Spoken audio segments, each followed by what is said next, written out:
Hello, Facebook world. Evelina Rose, and I have the privilege of bringing to you the Council of 12 today, one of the ancient councils of light that have worked with this planet since its inception and are beings that are extraordinarily available to us for guidance, for support, and I invite you to ask them into your lives.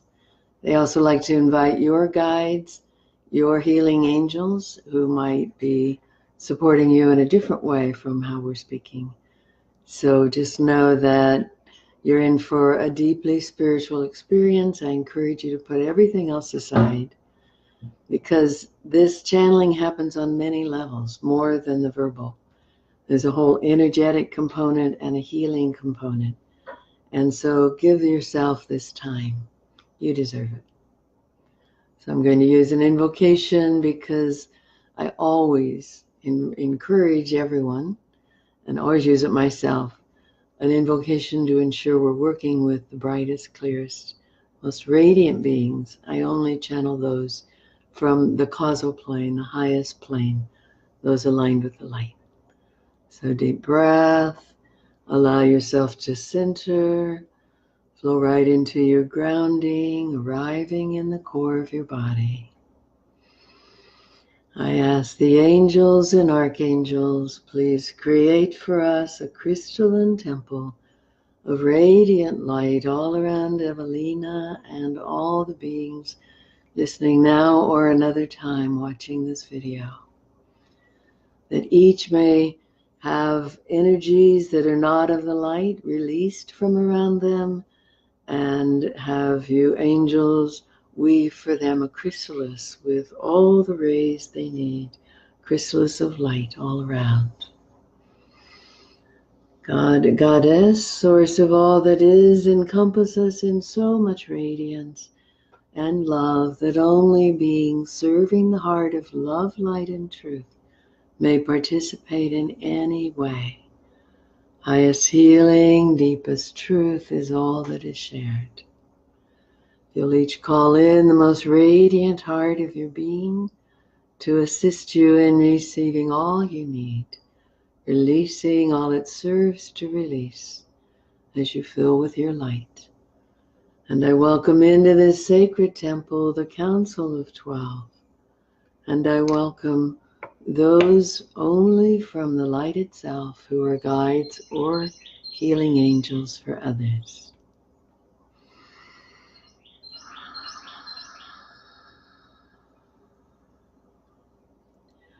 Greetings, dear ones. We greet you, we bless you. We're most honored to have this opportunity to speak with you to the music of the birds. Hopefully you can hear the birds, the singing springtime, so happy to have rebirth occurring. And it's recurring in all of us. These are times of great and radical changes. You've probably noticed. It's not so easy these days to really allow yourself the freedom to trust that who you are, what you're doing is right on track, because it feels as if the ground is shifting under your feet. And it's true. The ground is shifting under your feet. So this last week, Saturn and Pluto have been conjunct in the heavens. Saturn, that planet of foundations and of steady as she goes, steady in the grounded in the earth. It's the one that can build whatever you dream. And Pluto, the god of the underworld, that is always wanting to stir up whatever needs to be resolved in the shadow, and always available to take you on an underworld journey. So you may have had an injury, an ailment, an unexplainable day of I can hardly get it together, what's going on with me? And that's all part of this shift. It's the shift of the ages. And probably everyone listening and everyone who will listen has asked for this. You've invited these radical changes because you want to become your authentic self. You want to operate from your soul's plan. You want to activate more of who you really are rather than just what got enculturated into you. And it's happening. You might say the cosmos is cooperating with this change. Big solar winds have been happening for months, and shifts in the planetary alignment with the core of this solar system. We are in the change. So we call this today Riding the Winds of Change. And there is a channeling on Evelina's website by that title. You might look at it. There's also videos there. So take a breath and just put your hands on your body wherever it feels best and soothe your body. Say to your body and your heart, I'm okay. And it's really okay to shift and change and find new levels. And to the younger parts of you, I know this is kind of strange, might even be scary at times, and it's right.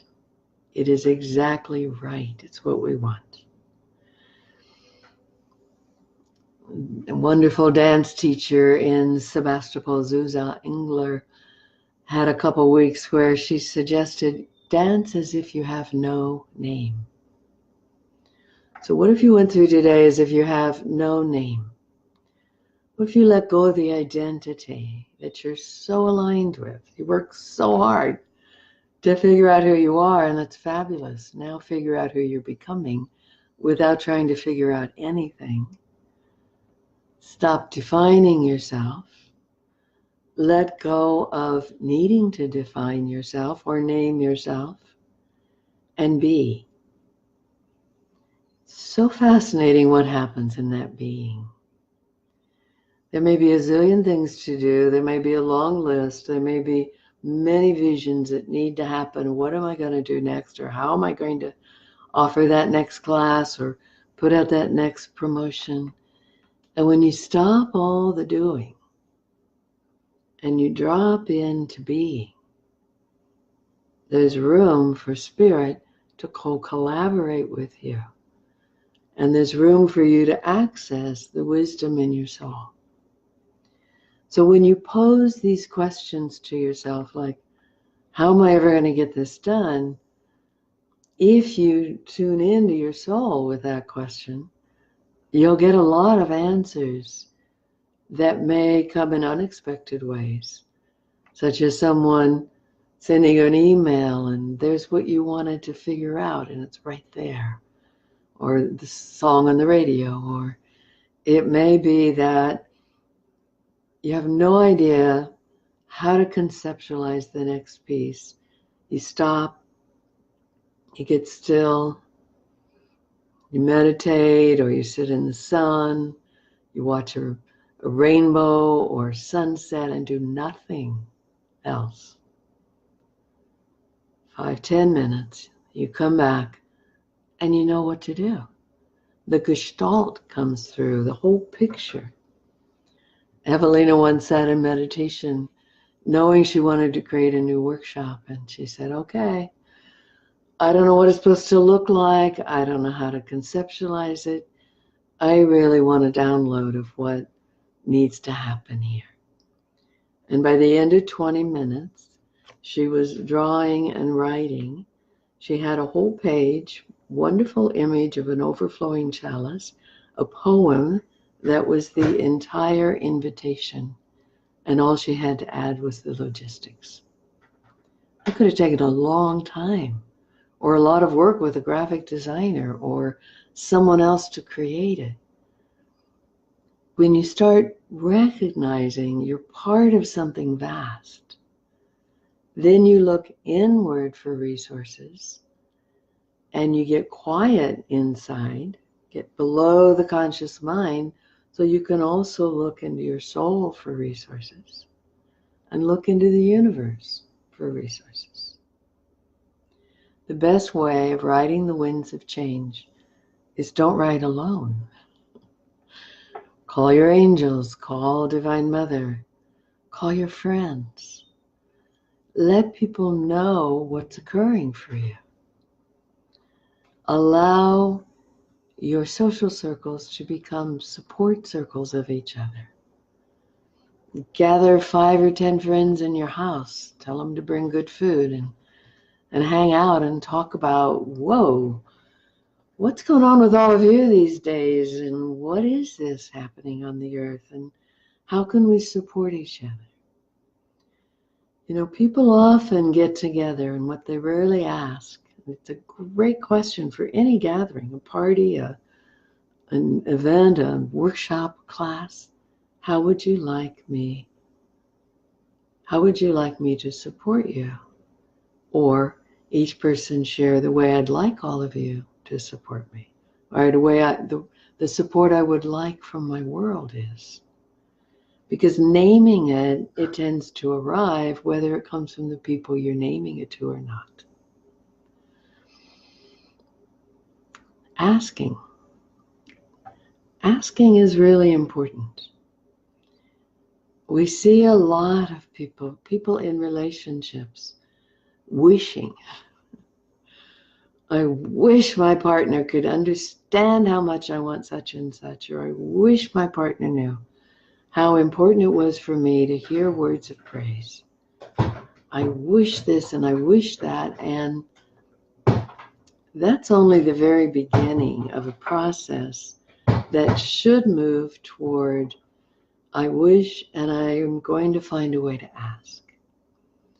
I'm going to find a way to let this person know how much I value them, that this is what I would like, and this is the value I think we both get from it. So when you put your ask in valuing statements, when you find positive ways to speak to the person, to make your request, and positive ways to explain why it's valuable, most people are a yes. When we see complaining that goes on for years, we realize it builds up kind of a mentality in the person's mind of, I can't get my needs met.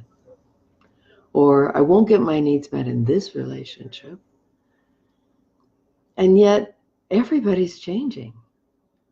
Everyone's changing. And you're changing.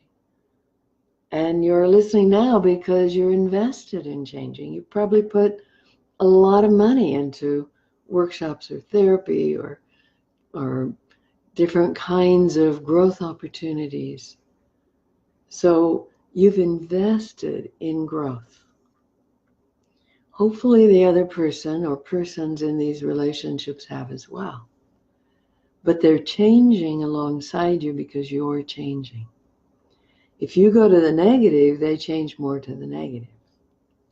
If you go to the positive, if you start saying what you want in what Evelina calls above the line is neutral, above the line are positive ways to ask, below the line are negative. So take the negatives out. It leaves you needing to say what you want. So if you approach someone that you love or you've loved and you're still with, I'm not sure you love them right now, and part of why you're not sure you love them right now is because the judging mind has gotten in your way. So again, you release your mind, you come down into being, come sit in the sanctuary of your heart, everybody right now. Let your light spiral down your center, follow it in, come sit in the sanctuary of your heart. It's such a sweet place to be. With every breath, bring yourself in more until you really take up residence. And you can feel yourself sitting at the altar in your heart.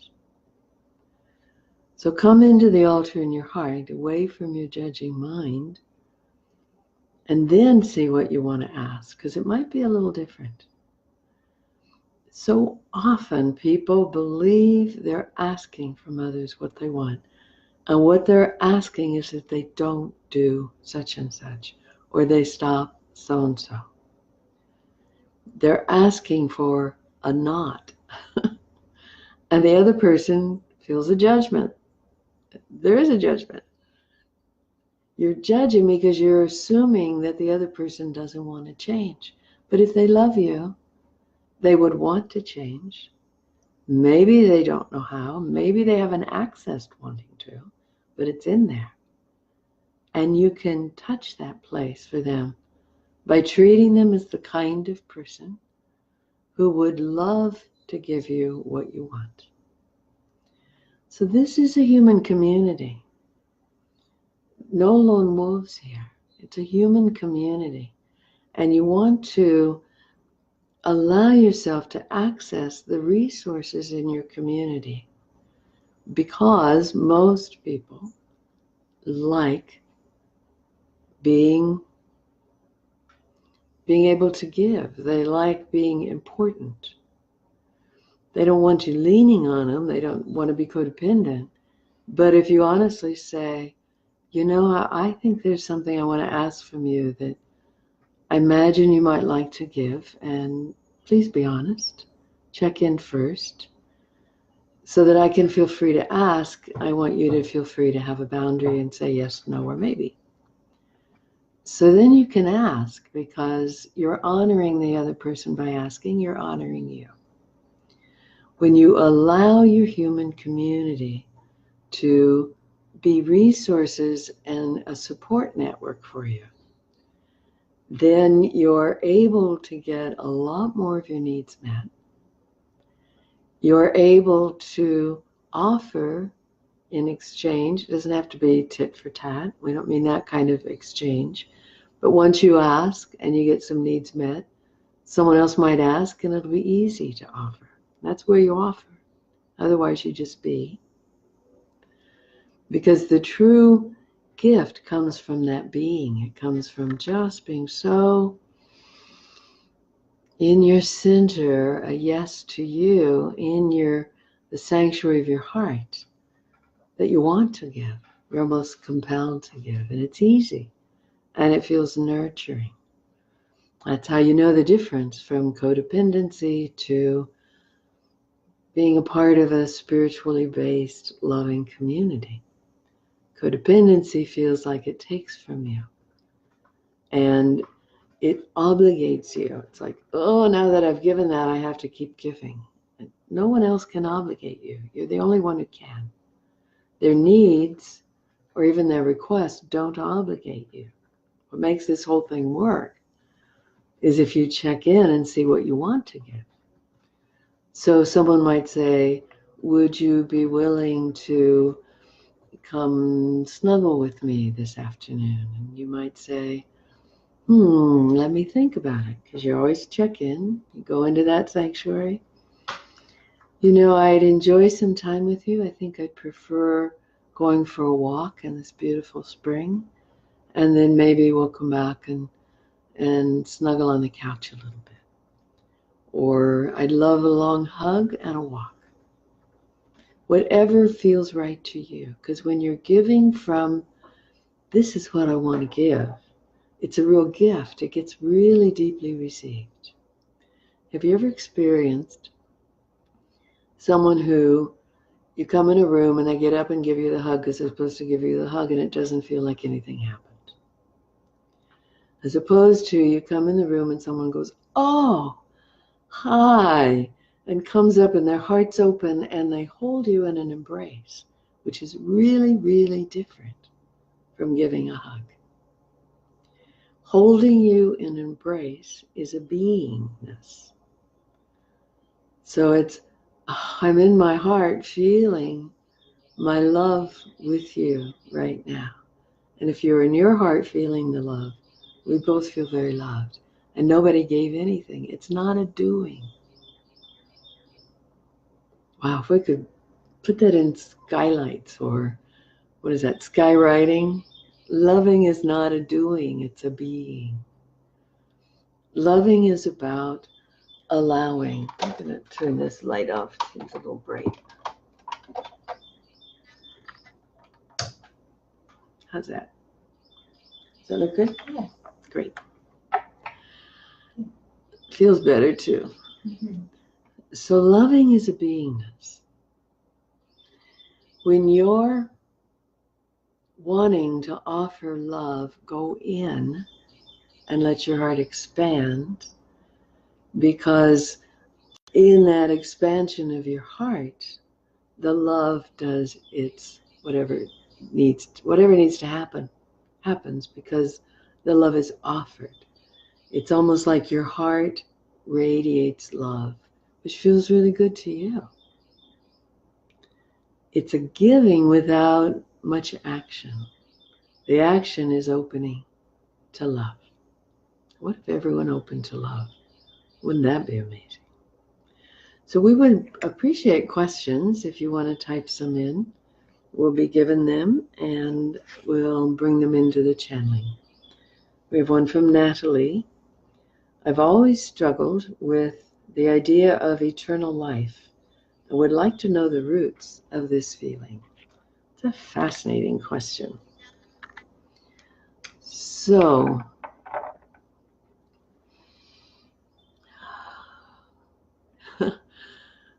well, there's several roots. One of them is false ideas of what eternal life is, because if you think of it as the idea of heaven that some religions might offer, it looks kind of boring. So there's a sense, there's a earth-centric view of eternal life of here's where it all happens, and then we graduate, and then what?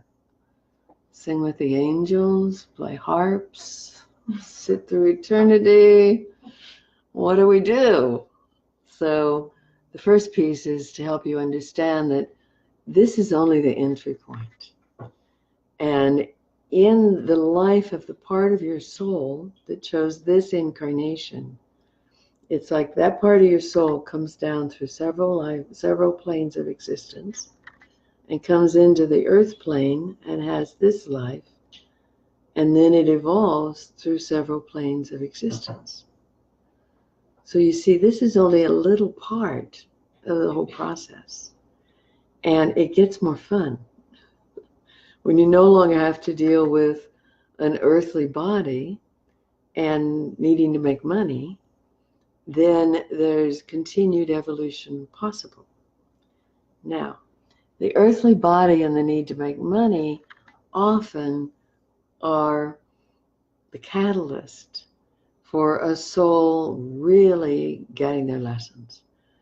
Just think how much of your true growth has come because you had to change your prosperity consciousness. You had to really search your soul, go through a dark night of the soul perhaps, to come to know who you are and what you really want to do, and maybe change your career to meet that inner need. Or you've gone through horrific relationship things that made you come to know yourself more, or illnesses or accidents that forced you to really go inside and evolve a new consciousness from within. So this life is a catalyst to a great deal that the soul is wanting to learn.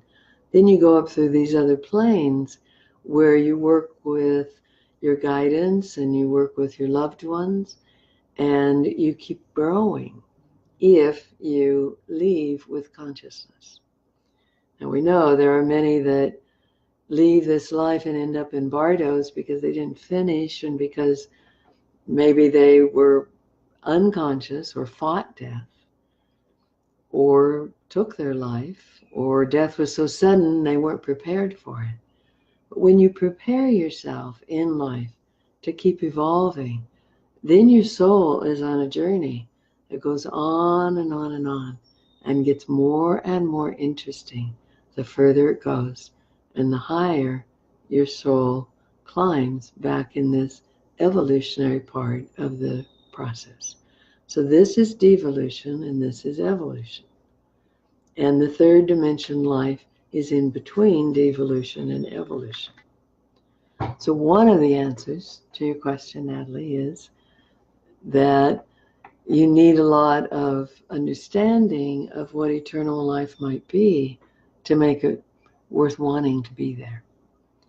So souls will create this kind of experience. It may take a certain plan and create several incarnations.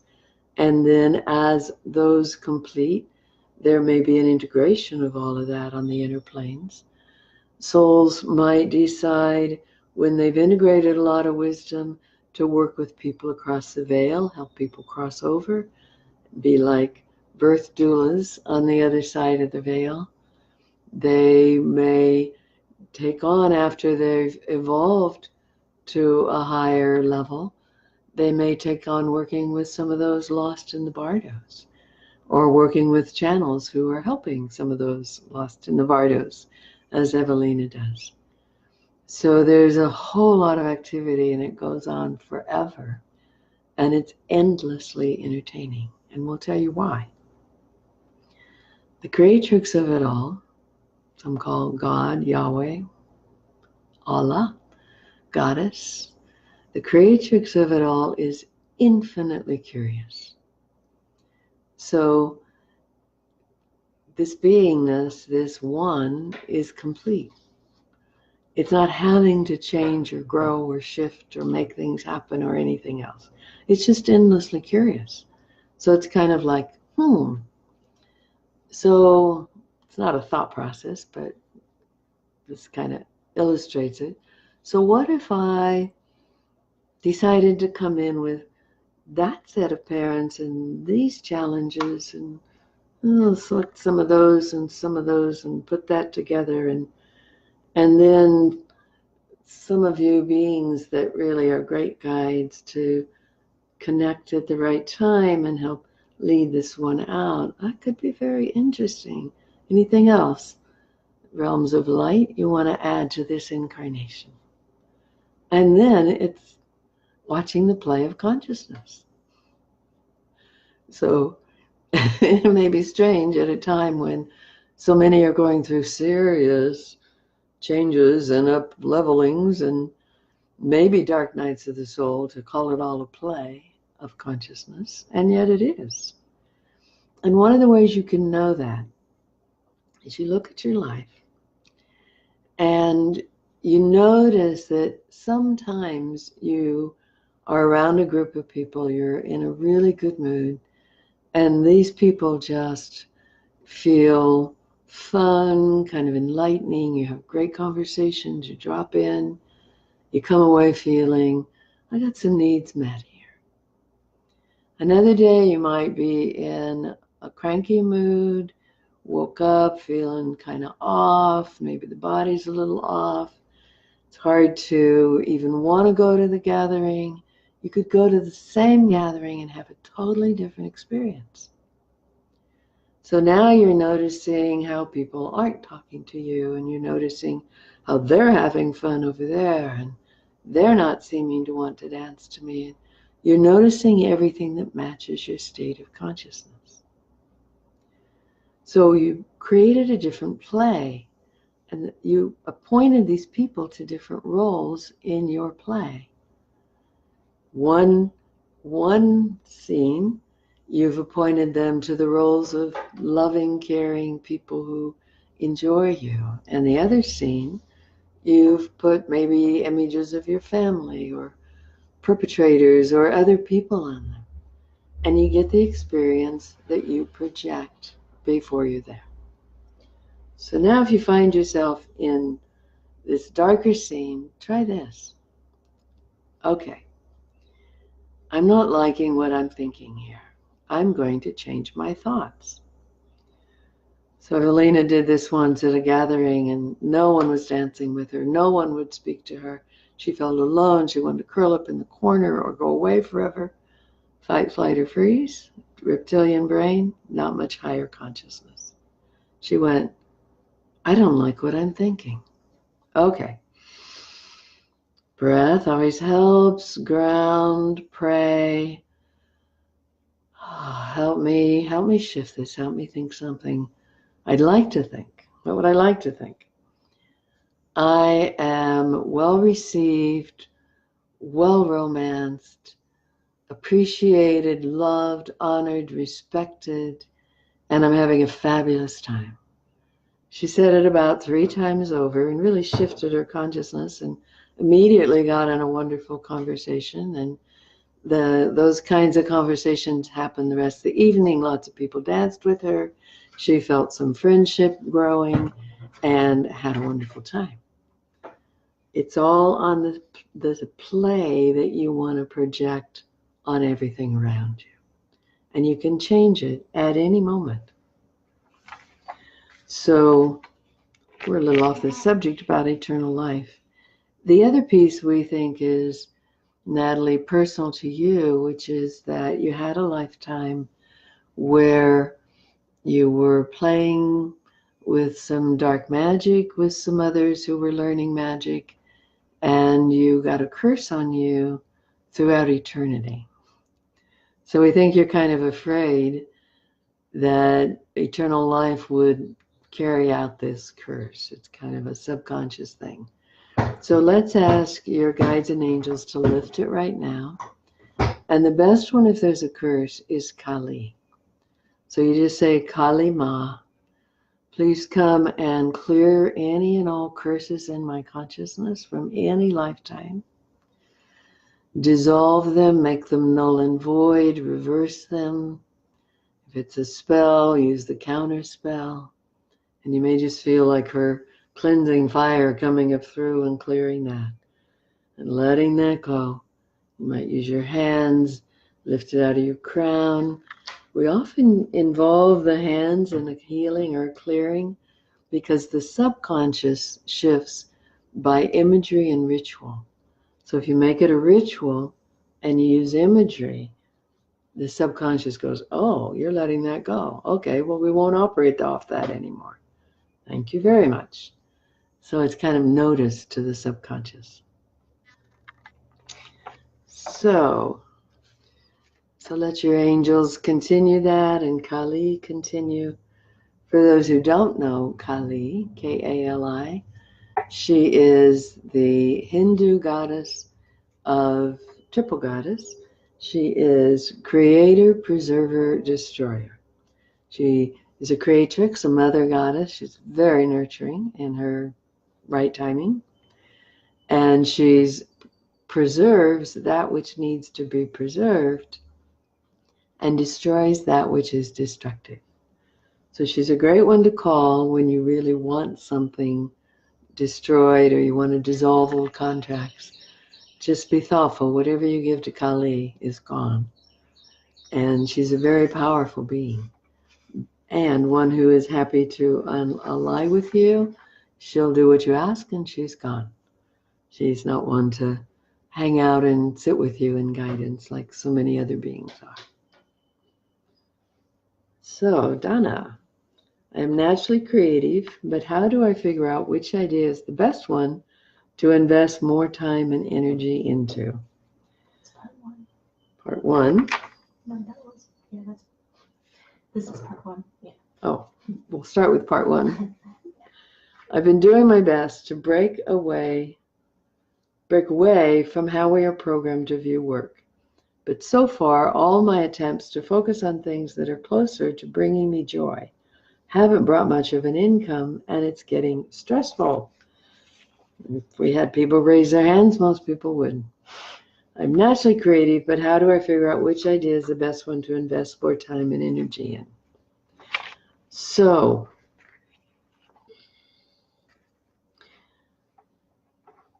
you are breaking away. You are breaking away from what you were programmed to do, believe, and feel. And it's a process, not an event. So people tend to think I'm successful if I'm done, and I'm not successful if I'm not done. But if there's a continuum of breaking away from this programming, you're a ways along that continuum already. You've made a lot of progress. So just keep making progress and praise every step you take, because that builds the esteem to take the next steps.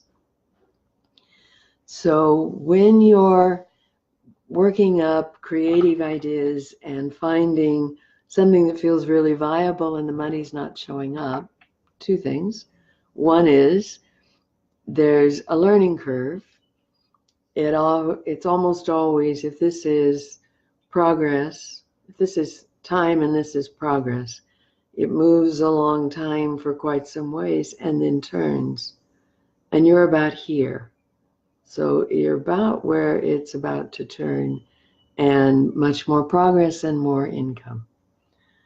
The other thing is to really work with your guidance on what do I need to clear around financial abundance, around financial abundance for me, around allowing money to arrive and accumulate and continue to grow in my life. And there are many, many, many tools. The internet's full of ways of working on abundance. You want to really be guided as to what will serve you. Also on the Evelina Rose website, there is a prayer to Lakshmi. Lakshmi, Lakshmi, is the goddess of abundance in the Hindu tradition.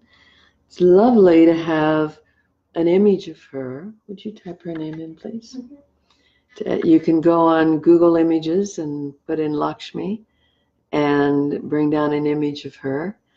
Print it, put it on an altar, and always approach Lakshmi with gratitude, lots of gratitude for everything that is working, which is a good way to approach life, actually. So you share your gratitudes and then let her know what it is you're wanting and get really specific. How many clients or sales, by when, what amounts of money, by when. Be really specific. And you might write it and hold it and meditate on it. Some people will say write it on a circle and then fold it 7 times as you meditate. You can't fold it in half 7 times. So you fold it in, you make a little flower out of it or something, and then put it on your altar. Or you can burn it by sending those prayers out. We also feel what would be really valuable for you in this quest for abundance is to imagine that your opening to your soul and to your upper chakras is creating almost like a lighthouse above your crown, and that you can turn on the light of your being up about this far above your head, about several inches above your head. You can turn on this light of your being that's radiating out to touch all those that might want to collaborate with you, buy from you, study with you, do sessions with you. It's touching all those who are meant to be a part of your work. And as you do that, as you send out that image, it is helping to connect your prayer, your call to their prayer. And then Spirit can get busy and go, oh, that one wanted something like you. Okay, and that one. And you just ask your angels and their angels to bring them in. So that's another way to collaborate with Spirit. How do you know which project, which area of creativity? The one your heart's the most invested in. So we'll often suggest you draw 3 circles, and you take everything you could do, and the inner circle you place everything that you're passionate about, that just makes your heart sing, that I really got to do this in this life. And you let go of how, just I got to do this. The second circle are things that you're interested in, might be good, maybe they support the inner circle. And the outer circle, you'll find what falls there are all the things you think you should do, that people have suggested, or that maybe you could do, or might make money, but you're not invested. You have to have your heart invested in it. So then you take the one that is most central, one of the ones that fall in that center circle, and then do another set of 3 circles and throw on that all the ways you could possibly make money doing what you love. And you'll see what falls in the center there. And then you can take any one of those and put down all kinds of ideas, or do a mind map of ideas of how to go about doing that one. So this is kind of like you keep honing in on the bullseye of what is most important to you. when you find what your heart just desires so much that it has to be right there in the center of everything, that's your path. That's what your soul wants you to do. That's what you're designed to do. That's where you go. And you let go of some of these ideas that are time consuming, but don't fall toward the center of those circles. If you want to ask, Evelina has a couple handouts about these circles that you can ask for. She can send to you. But that will help. It's prioritizing. It's continuing. Every entrepreneur needs to do this because you'll constantly proliferate opportunities and options of things you could do and maybe should do, and that would help this, and oh my God, and then videos and then seminars and webinars, and on it goes, and whew. And then you kind of do nothing because it's overwhelming, right? So you have to keep prioritizing, keep bringing it down to what's important, what's central, what matters the most to you. And that's where you put your attention, and that's where you put your energy. So, and yes, bringing you joy is one of those ways of knowing it's right. So when you really look at what brings you joy, that you want to have be so prosperous for you, then you want to think about, how can I ignite this joy in everyone I serve? How can I let this joy be contagious so that it really emanates through what I do and is received by everyone I serve? Elizabeth, how about with siblings? The karma with my mom and her other 3 kids? Kinds? Is it kids? Kids. They're kinds here, must be kinship. The karma with my mom and her other 3 kids is intense. They are like evil villains or something. Uh-huh.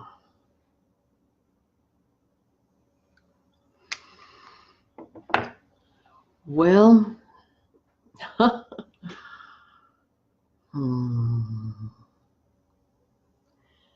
first thing we notice is the deep, deep polarization between you and these siblings, and the way that your mind has made them so other that they're unreachable. So if they feel like evil villains, we can understand not wanting to go close. If you share the same mom, that's not completely possible. So then you want to really work with your own field to hold a very sovereign field when you're around them. We want to post a link to our Living as an Empath class. We're going to offer the first one free because it has so many tools we've shared with people about creating a sovereign field so that you're able to fully be in the light you want to be in, whether you're around them or not. And if your use of the word villain sounds as if somehow it feels like they're attacking or doing something or want to do something to you, that there's intention to harm, we're not sure that's true. It's more likely that they're living in toxic ways, and their presence can be toxic. So it's not yours to try to change them, but it might make it more comfortable for you and your mom if you pray for them and if you ask their guidance to be with them, and ask Spirit to bring awakening experiences to them and bring really good influences into their life, and support them in having more of their needs met so that they're happier. You can also pray that any dark energies of theirs get directed elsewhere from other people who want to play that game because you don't want to play that game. So just direct it elsewhere. My desire is to share love. There's a hook in this for you, Elizabeth.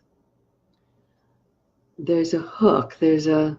Feels like, how dare they? And I work so hard on myself. Why can't they? There's kind of energy that keeps you attached. And that's where they can touch you, is in that place. It's not like you're wanting to save them or change them. You've given any of that martyr stuff up. It's angst, resentment, anger. You get to identify your own feelings, but there's a in there that just stays connected. It's like you're battling with them even when they're not around you on a subconscious level. And that you have the power to shift. That you shift from that battle to, okay, Goddess, teach me surrender. Teach me how to pair safety and surrender. Teach me how to let go of needing anything to be different while guiding me in how to negotiate these waters, at least while we're still dealing with Mom and the after effects of her life where we have to connect.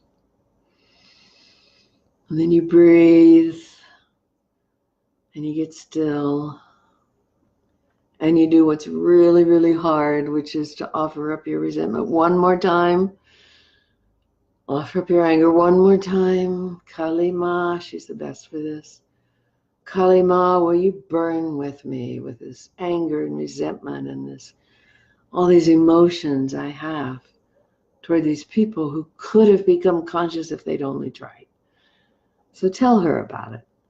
And then just, you know how she can be this wrathful Dakini. Let her be wrathful Dakini with you.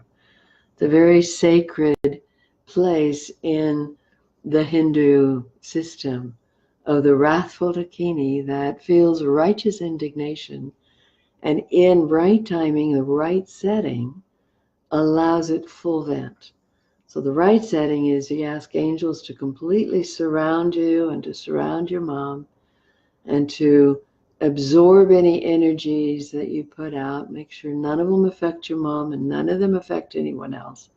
But you get to really have all your emotions. And then let Kali go into this place, this place with you, and unravel it.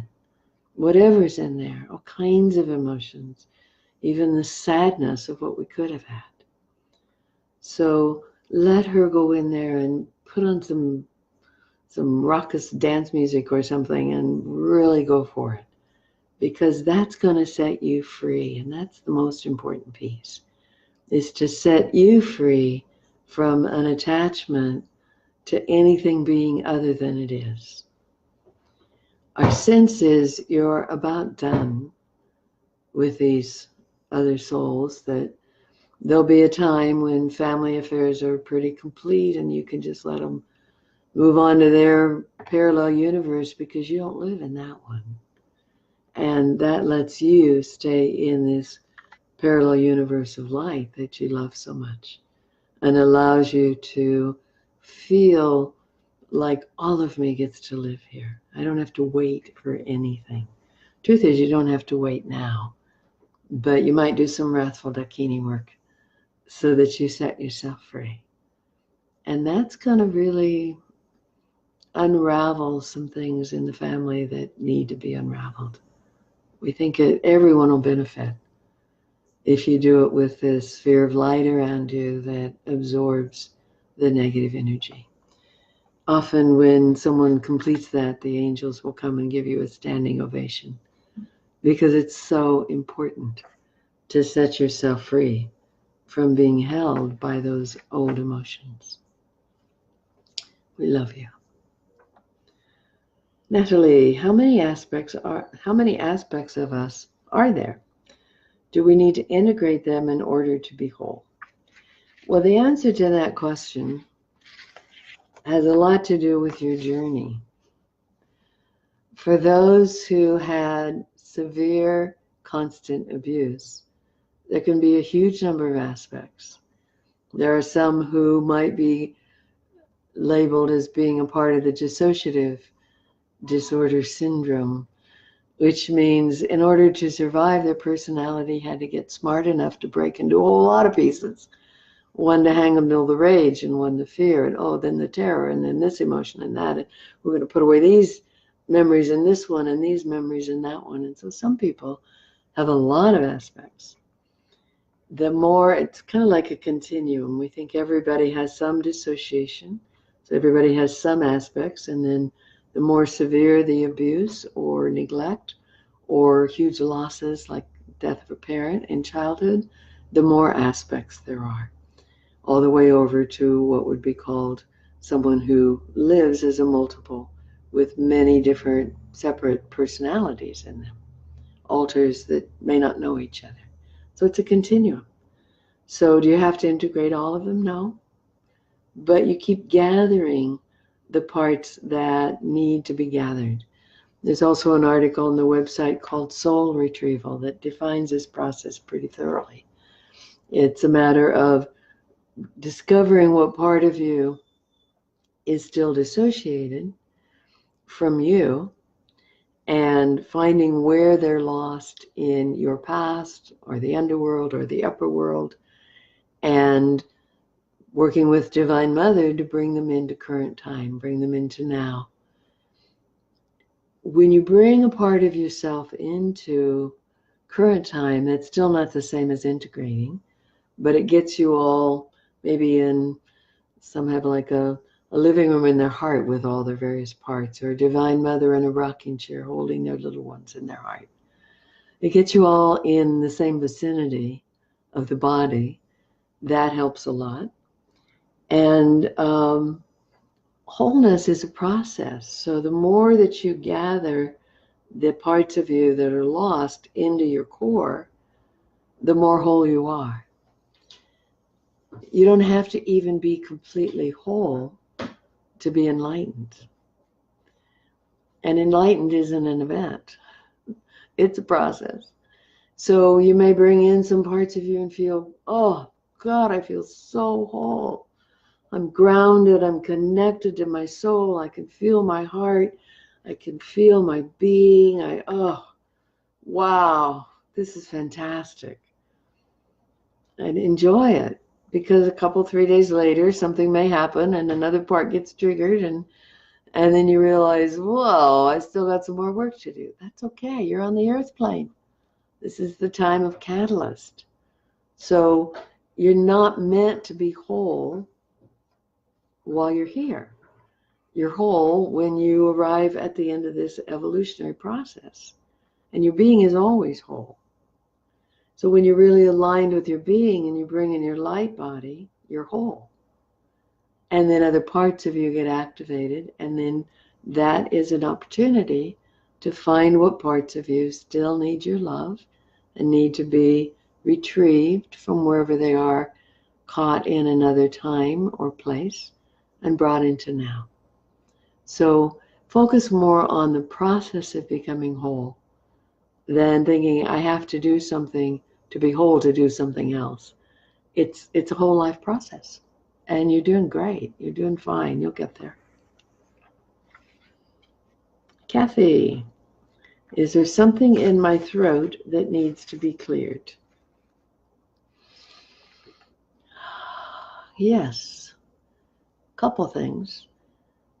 We're seeing that you've got some cords wrapped around your throat, some from childhood. We think you got a lot of messages of, we don't want to hear from you, young lady, or don't say that, don't speak, don't. So you can let the angels right now unwind and unwrap those cords and offer them to the light, or to Kali, to dissolve in the light. You can put them out and burn them. And then breathe into your throat. We're not sure you've fully taken up residence in your voice and your throat. So first we want you to think about sitting on the seat of power, which is kind of down in the body, more like into the second chakra, like the seat of the throne is the third chakra, and then you're sitting in the heart and up into the throat. So you need all these chakras aligned and inhabited to really be able to speak your heart and to speak your true voice. So there may be some giving yourself permission to have your voice. We suggest you make it dramatic. Again, the subconscious changes by imagery and ritual. So maybe go out in the woods somewhere and stomp around with, I have a right to be here, and I have a right to my voice, and I have a right to speak my truth. And I now let my heart say everything it wants to say. Get a little dramatic with it. That will be helpful in clearing some of that early enculturation about not speaking out. You have a great voice and you have a lot to say. The third thing, most things are overdetermined. The third thing is that we think you had a life where you had a very terrible diet and you grew a very big goiter on your thyroid that blocked a lot of your throat. And it got so bad at a time when there weren't medicine women or medicine people to help you. It got so bad that it made it very, very hard to speak. And you also felt terrible walking around with this big growth. So you tried to cover it, and you would try to hide your throat and not call attention to yourself. So let's ask your angels and guides to clear that, any imprint of that goiter out of this body. And we want to help the other lifetime, that which was you in that lifetime, to move into the light. We're calling some loved ones for her from the light so that she can move into the light and doesn't need to stay attached to that deformed body anymore or try to heal it through you. So we're working with her and we'll work with you. And just breathe for a little bit. This is going to take a few minutes, but the angels will keep working with you to clear this out of your throat and to clear this past life out of your field. Help her. They're helping her move right into the light so she no longer will affect you. This is often what we feel is needed with past lives. Is you don't just identify them and identify how they affect this life, because you're going to increase the effect. And then people are feeling like, oh my God, now I have to live out this stuff from my past life. No, you don't. You identify them to see what's bleeding through to this life. And then you can work with spirit to create a divine intervention for that life, because there's no time. You can create a divine intervention for that life, in the life, after the life, help clear whatever parts lost in Bardo or wherever they're coming into your frame. But if you move them on to their next level of evolution, if you help them move into the light, then it doesn't bleed through like it did before. We feel the same about clearing anything, entities out of your space. Help them find a better place to be, work with spirit to do that, and then they don't want to come back. So we're going to take time for one more question. And if you have any, just ask them of your guides. You'll probably get answers. And we recommend after one of these channelings, just sit and journal for a little bit about what you learned, about the answers that you gained while you were listening. So Natalie, how can I work on my sugar addiction? Obviously, stop eating sugar. Sorry, just had to say that one. it's tied to a lot of things from childhood. So inner child work works on the sugar addiction. So what is it I'm needing when I go towards sugar? And see if you can meet that need. Meet the need for love and meet the need for being special. Sugar was used as a celebration, as a reward. What a silly thing in this culture. So you need to create celebrations and rewards that are not from the kitchen. And maybe a special animal, stuffed animal that your little one likes to hold, and you hold that, and imagine holding your little one and giving them some of that love and celebration and letting them know I see you and I care about you. Sugar addiction so often, and we see it with you, is really about younger parts of you needing things they didn't get. The needs didn't get met as a child. So you go in and see what needs need to get met. You can also invite your healing angels to work on the addiction center in the brain. There's some psychobiology of trauma that seems to call for the sugar addiction. It's like it creates a cascade of chemicals that you were used to as kind of a self-soothing. So the guides can work on the addiction center and even the biochemistry of the brain. We do that a lot with our channelings with people, where we can go in much more thoroughly and sometimes put them on a table and actually work with the brain chemistry. And sometimes the DNA, clearing the DNA of these things, that can create a deeper change. It really isn't about fighting a sugar addiction. It's about meeting the needs the addiction meets. That's how you clear any addiction, is you find what it's serving and how can I meet those needs, and what other part of me that I don't yet know is fueling this addiction, and what do you need?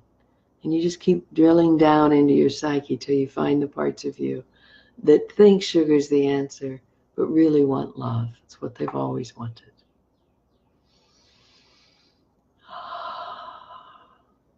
So, beloveds, it's a joy to share this with you. We so appreciate all of you who have joined us. And we know that if you listen to this at any time, the same energy and healing is a part of the channeling because we infuse it into what we do. If you want to work with Evelina, it's evelinarose.com. We channel sessions through her that are increasingly more extraordinary.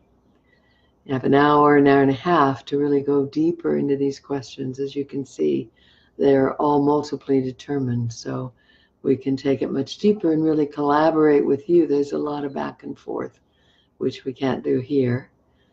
And people find it's life-changing. If you have a business, you're an entrepreneur, a CEO, a consultant, we can also help create a business team, like a angelic guidance-based board of advisors to help you with your business. And last year we evolved, the Councils of Light spent quite a few, what you would think of as weeks, trying to respond to things like the Me Too movement and all of the prayers of, it's got to be something different. We've got to have radical change on this planet. And we developed what we call the Codes for New Humanity. It's so far a series of 7 sessions where we bring in a whole cadre of radiant beings, guides, and angels for you. Place you in, it's in person. We place you in a grid of selenite and work with you 2 hours, 7 sessions, work with all the chakras above the crown, 8 of them. We help clear you on all the levels of your existence. We clear the pineal, the pituitary, the amygdala, upgrade your consciousness to allow you to live more 4th dimension and 5th dimension. Very, very powerful work. We're happy to offer it to anyone who wants to come to Asheville to receive it, or Portland when Evelina is there in June. We love you immensely. please go on the website and enjoy the videos. And there's 49 articles and channelings that might be of use. We love being a resource in your life. So we bless you, we honor you, we cherish your attention, and are very happy to serve you. So we thank and bless and release all those who've assisted us, your guides, the Council of 12.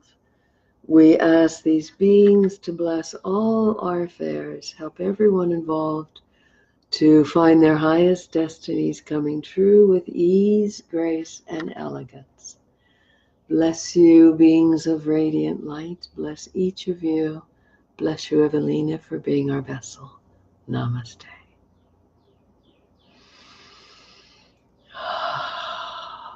So, thank you, dear ones. Thank you so much for being on Facebook Live. Feel free to share the video wildly. It'll be up in a few minutes. And if you have questions for next week, send them by messenger. I'll be happy to include them in the channeling. It's such a joy to be with you. And they didn't say I also do therapy. My work for 40 years has been metatherapy, very metaphysically based work, that I do all of this by Zoom worldwide and in person here. Bless you. May you have an extraordinary spring. I'll be back next Tuesday. Facebook Live. Namaste.